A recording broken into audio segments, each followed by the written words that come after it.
ஆனது நாளை தமிழக வெற்றி கழகத்தின் முதலமைச்சர் விஜய் தலைமையான அரசுக்கு முதல் தேர்வு நாளை தான் நடைபெறுகிறது.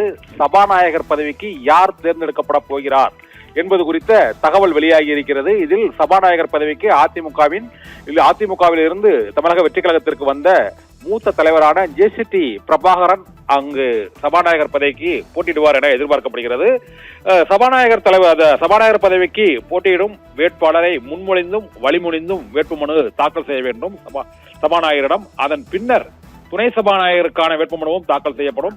இந்த இரண்டு மனுக்களும் தாக்கல் செய்த பின்னர் அவர் சபாநாயகராக தேர்வு செய்யப்படுவது தொடர்பாக அந்த உறுப்பினர்களின் குரல் வாக்கெடுப்பு நடைபெறும். அந்த குரல் வாக்கெடுப்பில் யாருக்கு அதிக எண்ணிக்கையில் இருக்கிறது என்பது ஒவ்வொரு டிவிஷனிலும் அந்த சட்டப்பேரவை செயலாளர் அந்த டிவிஷன் வாக்கெடுப்பில் எண்ணி கணிக்கும் முறையில் அந்த வாக்குகளின் எண்ணிக்கையை குரல் பதிவை அவர் குறிப்பார். அப்போது அதிக சட்டமன்ற உறுப்பினர்களின் ஆதரவு இருப்பவர் சபாநாயகராக தேர்ந்தெடுக்கப்படுவார். அதன் பின்னர் அவரை முதலமைச்சரும் எதிர்க்கட்சி தலைவரும் இணைந்து சபாநாயகர் இருக்கைக்கு புதிய சபாநாயகராக தேர்ந்தெடுக்கப்பட்ட நபரை இணைந்து அழைத்து சென்று சபாநாயகர் இருக்கையில் அவரை அமர வைப்பார். இதுதான் சபாநாயகர் தேர்தலுக்கான மரபு மற்றும் நிர்வாக நடைமுறைகள்.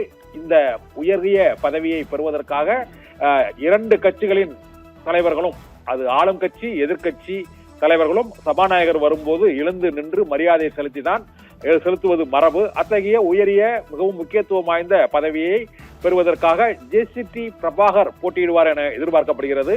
இப்போது தமிழக வெற்றி கழகத்தை பொறுத்தவரை திமுகவின் கூட்டணி கட்சிகளின் ஆதரவோடு ஆட்சி அமைத்திருப்பதால் போட்டி வேட்பாளர் நிறுத்தப்படாவிட்டால் அவர் குரல் வாக்கெடுப்பின் மூலமாக நாளையே தேர்ந்தெடுக்கப்பட்டு சபாநாயகர் இருக்கையில் அவர் அமர வைக்கப்படுவார். இதனால் சபாநாயகர் தேர்தலில் அவர் வெற்றி பெற்றதற்கான அறிவிப்பை சட்டப்பேரவை செயலகம் அதை அதிகாரபூர்வமாக அறிவிக்கும்.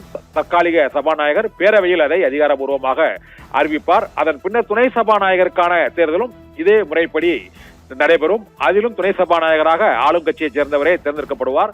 இப்போது 108 சட்டமன்ற உறுப்பினர்களோடு தமிழக வெற்றி கழகம் கூட்டணி கட்சிகளின் ஆதரவோடு அங்கு பதவியேற்பதால் அதிமுகவிலும் ஒரு குழப்பம் நிகழ்வதால் சபாநாயகர் பதவிக்கு எவராவது வேட்பு மனுக்களை தாக்கல் செய்தால், வேறு ஒரு கட்சிகளின் சார்பாக தாக்கல் செய்தால் அங்கு தேர்தல் நடைபெறும்.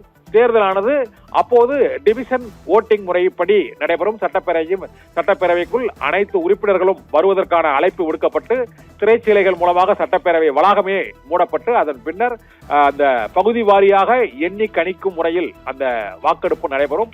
அதன் பின்னர் அங்கு ஆதரவு எதிர்ப்பு வாக்குகள் அந்த ஒளிரும் திரையிடப்படும். அந்த கணக்கை சட்டப்பேரவை செயலாளர் அறிவிப்பார் தற்காலிக சபாநாயகரிடம். அதன் பின்னர் அந்த போட்டி இருந்தால் இந்த நடைமுறைகள் இருக்கும், இல்லை என்றால் குரல் வாக்கெடுப்பு மூலமாகவே சபாநாயகர் தேர்ந்தெடுக்கப்பட்டு நாளை அறிவிக்கப்படுவார். இதனால் நாளை முதலமைச்சர் விஜய் தலைமையிலான தமிழக வெற்றி கழகத்தின் அரசுக்கு முதல் தேர்வு நாளை சபாநாயகர் தேர்தலில் நடைபெறும்.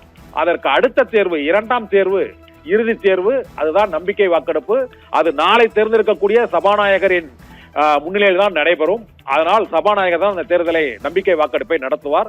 அந்த நம்பிக்கை வாக்கெடுப்பிலும் இதே போல டிவிஷன் ஓட்டிங் முறையில் வாக்கெடுப்பு நடைபெறும். அப்பொழுது 118 சட்டமன்ற உறுப்பினர்களின் ஆதரவு ஆளுநரிடம் அளித்த அதே கடிதத்தின் அடிப்படையில் இருக்கிறதா மாறுகிறதா என்பதை பொறுத்து அந்த ஆதரவு இருக்கும். அன்று சட்டப்பேரவையில் இருக்கக்கூடிய உறுப்பினர்களின் எண்ணிக்கையில் 234 பேரும் அந்த சட்டப்பேரவையில் அவர்கள் இருந்தால் 118 உறுப்பினர்களின் ஆதரவு தேவை. ஆனால் இன்றே 10 உறுப்பினர்கள் பதவி ஏற்கவில்லை.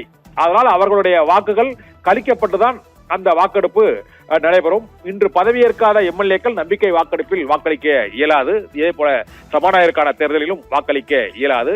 இதனால் நாளையும் நாளை மறுதினமும் முதலமைச்சராக பொறுப்பேற்றுள்ள விஜய் தலைமையிலான அரசுக்கு மிக மிக முக்கியமான நாட்களாகும்.